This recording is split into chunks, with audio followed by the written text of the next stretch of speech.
11A का पहला सवाल क्या है। देखिए भाई, क्वेश्चन ये कह रहा है कि एक घड़ी की मिनट की सुई 7 सेंटीमीटर लंबी है। एक घड़ी की मिनट की सुई 7 सेंटीमीटर लंबी है और क्वेश्चन ये कह रहा है कि 3:10 से 3:20 के बीच इस सुई द्वारा घड़ी पर बनाए गए त्रिज्यखंड का क्षेत्रफल ज्ञात कीजिए। पहले देखो, सुई की लंबाई दिया है यल 7 सेंटीमीटर। हम आपको बताए थे भैया कि जो सुई की लंबाई होती है वही वास्तव में त्रिज्या बन जाती है। तो ये जो 7 सेंटीमीटर है वही रेडियस है। वही क्या हो गया? रेडियस। आपसे कह रहा है कि भाई सुई क्या है 3:10। 3:10। तो भाई यहाँ पे है 12, फिर ये 1 2 3 4 5 6 7 8 9 10 11। ये तो होगा। 3 बताओ कब बजा होगा? जब छोटी वाली सुई 3 पर हो। वैसे एग्जैक्ट 3 पे नहीं होगी, 3 से थोड़ा नीचे हो जाए, 3 और 4 के बीच। और बड़ी वाली सुई हो 10 मतलब 2 पर। तो यहाँ हो जाता है आपका 5, एक गैप में 5, तो 5 5। अब यहाँ जब ऐसी स्थिति रहेगी, ये रहेगा 3:10। 3:10 मतलब यहाँ हो गया 3:10। ध्यान रखिएगा 3:10। और कह रहा है कि कुछ समय बाद हो गई है 3:20। कुछ समय बाद हो गई है 3:20। तो यहाँ देखो, कुछ समय बाद बड़ी वाली सुई यहाँ आ जाएगी और यहाँ आ जाएगा भैया, अच्छा सॉरी 25 हो जाएगी वो, तो 3:20 यहाँ आ जाएगी बड़ी वाली सुई। अब यहाँ पर हो जाएगा 3:20। 3:20। ठीक है। छोटी वाली सुई कोई चर्चा नहीं कर रहे हैं, तो आपको समझना पड़ेगा, मान चले। हम कहें इस समय आप देखो तो यहाँ पर एक इसको मिला दें तो एक पूरा का पूरा त्रिज्यखंड बन रहा है। त्रिज्यखंड बन रहा है कि नहीं? देखो, एक पूरा का पूरा ऐसे बन रहा है त्रिज्यखंड। और जब त्रिज्यखंड बन रहा है तो हमको इसी त्रिज्यखंड का क्या निकालना है? क्षेत्रफल। तो क्षेत्रफल के लिए चाहिए त्रिज्या। त्रिज्या तो हमको पता है 7 सेंटीमीटर। और साथ में हमको ये पता होना चाहिए कि यहाँ बीच में कोण कितना बचेगा। ये वाला बीच में जो कोण है वो कितना बन रहा है, हमको ये भी पता होना चाहिए। तो हम फिर से वही कैलकुलेशन करेंगे कि जैसे हमारे पास भाई मिनट वाली सुई है, मान लो पहले 12 पे है और एक चक्कर उसे घूमना हो, ऐसे एक चक्कर अगर घूमना हो तो 1 घंटा लगेगा। मिनट वाली सुई को कितना घंटा? 1। और यक चक्कर में जो कोण बने, पूरा का पूरा कोण बने, वो बनेगा 360 डिग्री, मतलब 360 डिग्री। 360। इसका मतलब हो गया कि चाहे लिखें 1 घंटा, चाहे लिख दें 60 मिनट में। 60 मिनट में मिनट वाली सुई द्वारा, मिनट की सुई द्वारा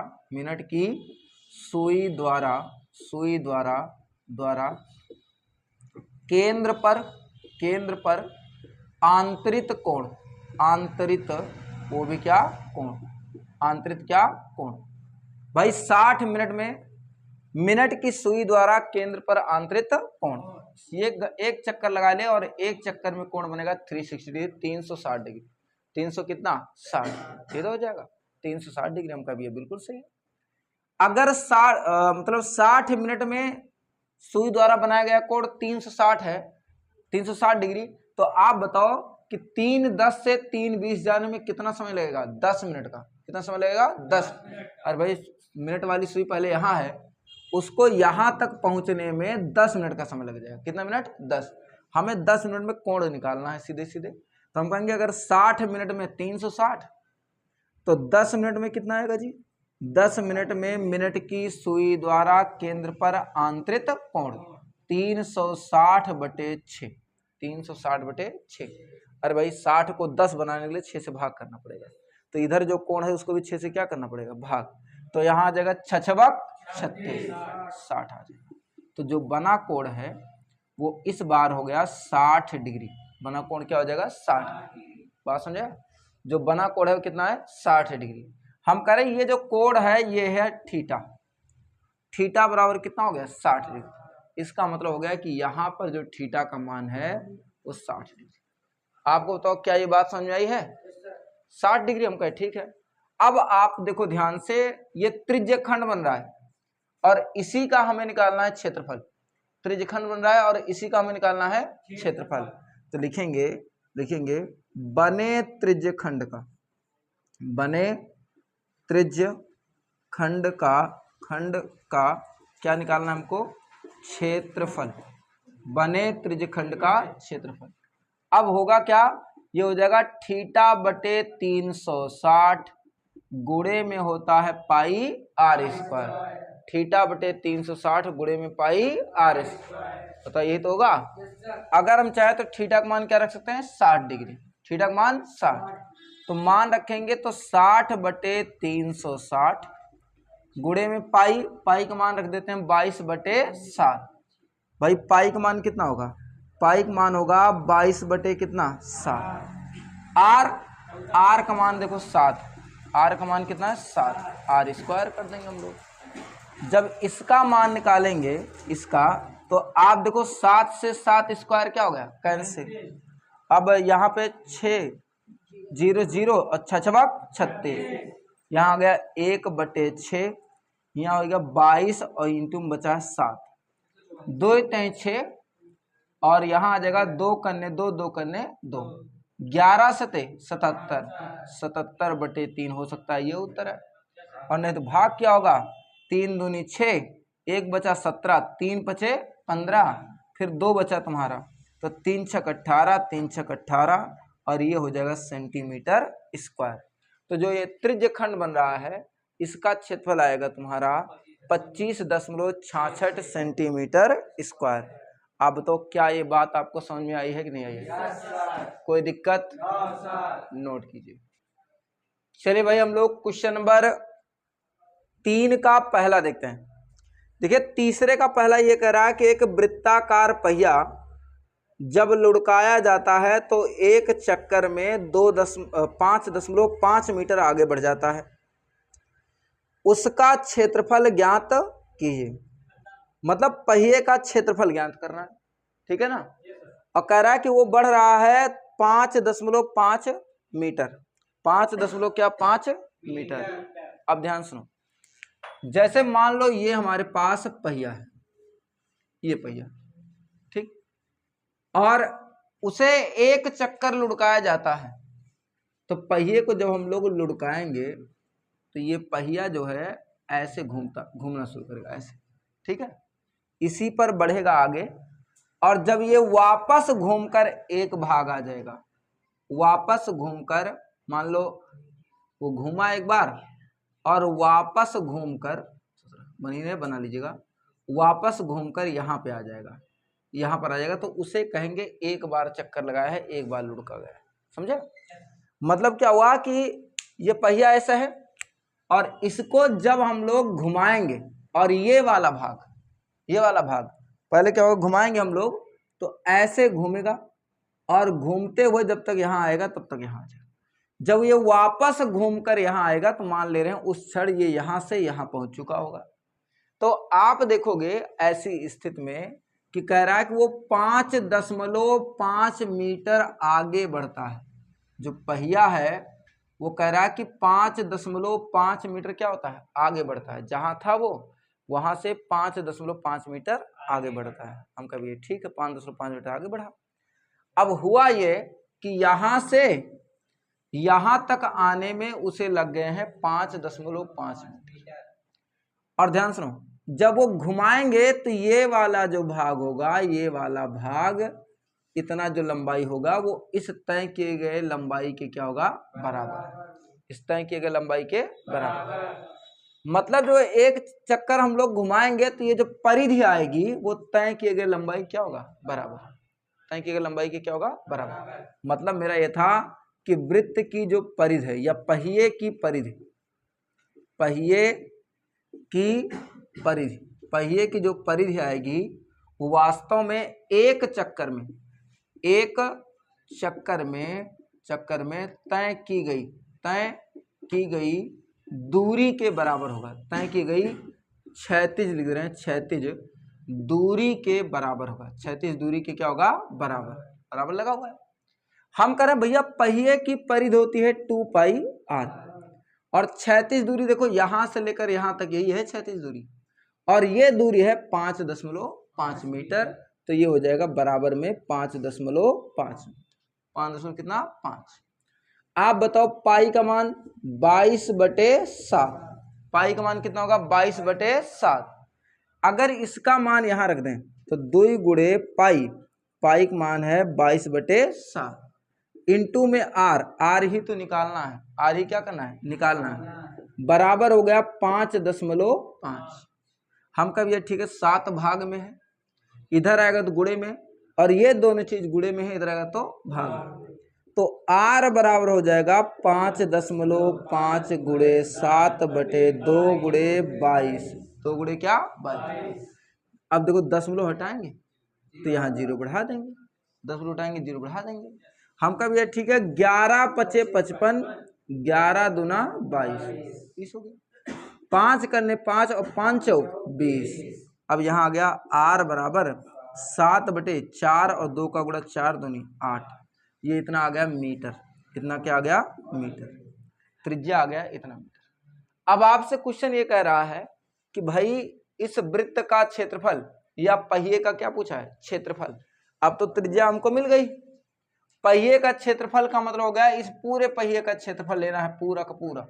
हम कहा ऐसी कंडीशन में जो हम लोगों को पहिए का क्षेत्रफल लेना है तो ये लिखेंगे पहिए का वो भी क्या क्षेत्रफल, पहिए का क्षेत्रफल, और ये होगा पाई r स्क्वायर। देखो वृत्त ही तो बन रहा है, अब वृत्त का क्षेत्रफल होता है पाई r स्क्वायर।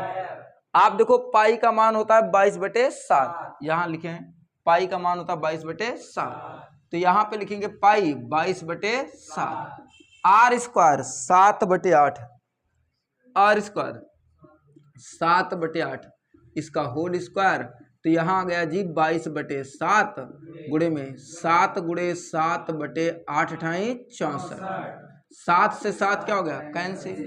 देखो 2 करने 2, 2 करने 2 और 32 दूना 64, यहाँ पे आ गया 11×7 = 77/32।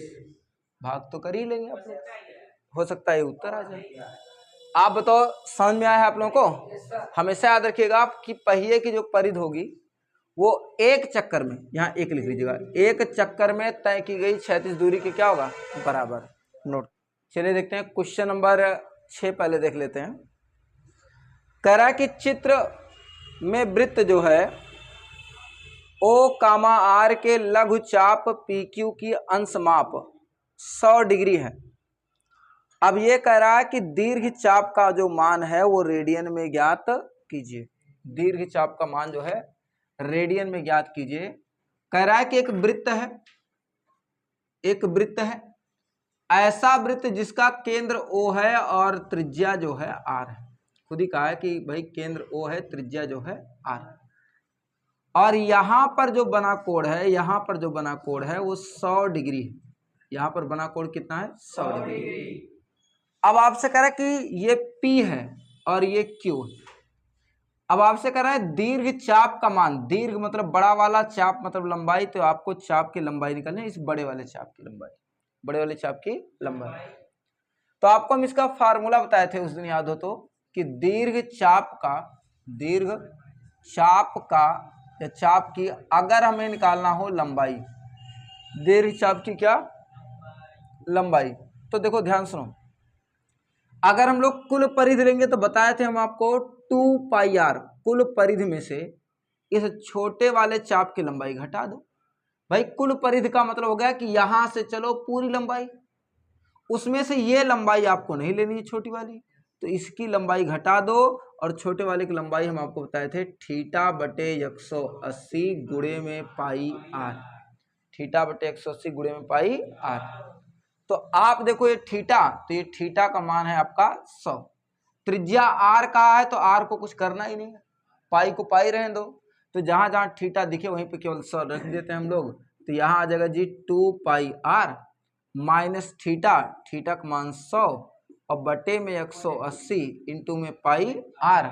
आप देखो 0 से 0 क्या हो गया कैंसिल, 0 0 क्या हो गया कैंसिल, अब यहाँ पे आ जाएगा जी 2πr माइनस में 2 पंचे 10 और 2 नवा 18, तो माइनस में 5/9 इंटू में πr।